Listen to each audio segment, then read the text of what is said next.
Ito yung Christmas cactus, but I found out recently na siya pala si Queen of the Night. At siya yung famous doon sa... Kung napanood nyo guys yung Crazy Rich Asian. At kung ano yung pagka-amazing thing sa kanya, yun yung gusto kong i-share sa inyo guys. Tara! Hi, this is Rose from my home and garden. At kung may passion kayo na kagaya ko sa pagtatanim, tara, magtanim tayo. Hello guys, alam nyo, it's 11:30 in the evening. Gusto kong tignan itong pagbuka ng aking Queen of the Night. Pero naunahan na ako, nakabuka na. Sabi kasi nila, pag daw bumuka daw to, parang doon sa Crazy Rich Asian, kailangan daw, makita mo siyang bumubuka. Akala ko 12 o'clock, parang Cinderella. Kaya nagpunta ako 11:30, sabi ko babantayan ko. Pero nakabuka na siya, oh, na-late ako. Wish ko pa naman eh. Secret. Oh, pero ang ganda niya, oh. Gara, kanina lang sarado eh. Ngayon nakabuka na siya. Eto na lang talaga, iintayin ko to. Bukas talaga intayin natin yan na. Anong oras kaya to bubuka? Akala ko mala Cinderella ka, Queen of the Night. Kaya 11:30 ako nagpunta. Pero pagdating ko nakabuka ka na. Anyway, you're so beautiful. You deserve to call Queen of the Night. Ayan po. O tingnan natin talaga, baka di kayo maniwala, talagang 11:30 ng gabi. Nandito kami sa garden para hulihin lang kung gaano siya bubuka. Pero we failed kasi it's bloom already. In the middle of the night, 11:30, she bloom, the Queen of the Night. Weekend na naman guys, kaya nagkita-kita na naman tayo as usual. Lagi kong sinishare sa inyo ang aking mga creation, ang aking mga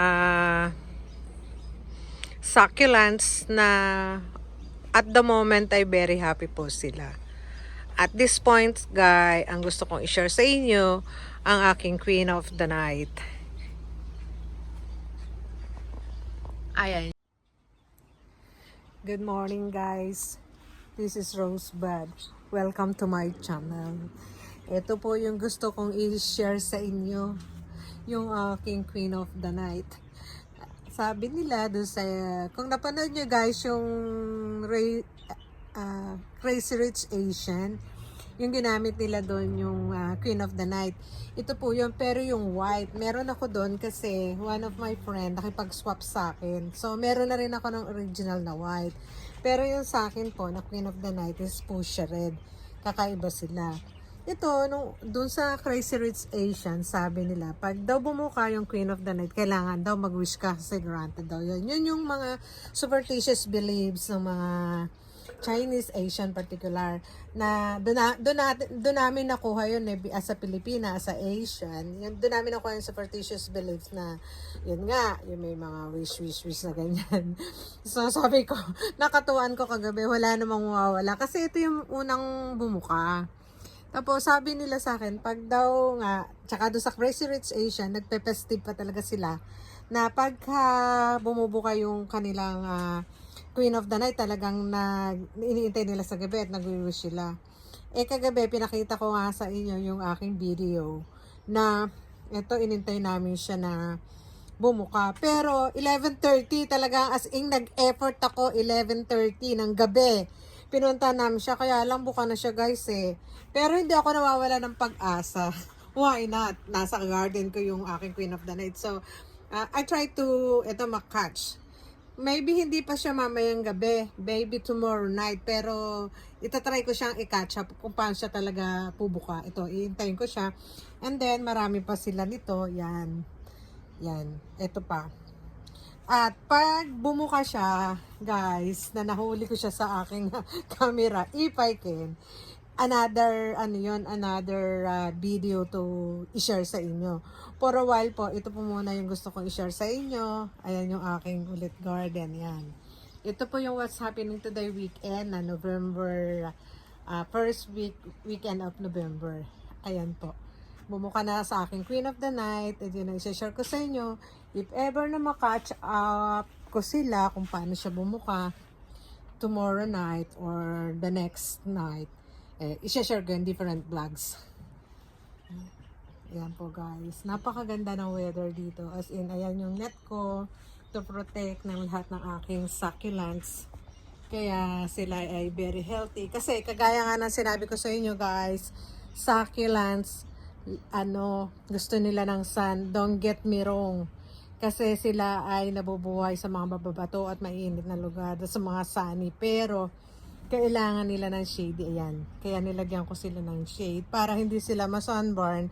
And don't get me wrong po again, gusto nila ng water. Kaya po ngayon, during pa-summer na po, summertime na nakita nyo naman, sikat na sikat yung araw. So, nag-water ako kanina ng aking mga plants. Hinose ko sila. Kaya lang, ibinidyo ko na yun, i-share ko na sa inyo. Kung gusto nyo pong makita, how do I water my plant, nandiyan po sa aking mga video. Down below, makikita nyo po. Meron ako mga special na video para po sa mga sinasabi ko sa inyo, how do I look after my plants po. Ayan. For a while po, dito po tayo sa aking Queen of the Night. Ayan guys, nagkita-kita na naman tayo ulit dito sa garden ko ngayong weekend. At hopefully na sa aking munting video at sharing sa inyo about my favorite flowers here in my garden, the Queen of the Night, hope na nag-enjoy po kayo. At kagaya nga po ng sinasabi ko, kung kagaya ko rin po kayo na may passion sa pag-aalaman, consider to subscribe po, like and share, at pakipress na rin po ang notification buzzer para po updated kayo sa aking mga video, sa mga susunod ko pang mga isa-share sa inyo. At kagaya nga po ng lagi kong sinasabi, gardening is the best therapy. At kung may passion po kayo dito, palagi tayo magkita every weekend. Regularly po ako nag-upload ng aking mga videos during weekend time. Kasi po ang inyo pong lingkod ay full-time frontliner po. At passion ko lang po talaga ang aking pag-garden. At ito po ang aking stress and therapy reliever. And I want to share to you all guys. Happy weekend po and God bless. Thank you!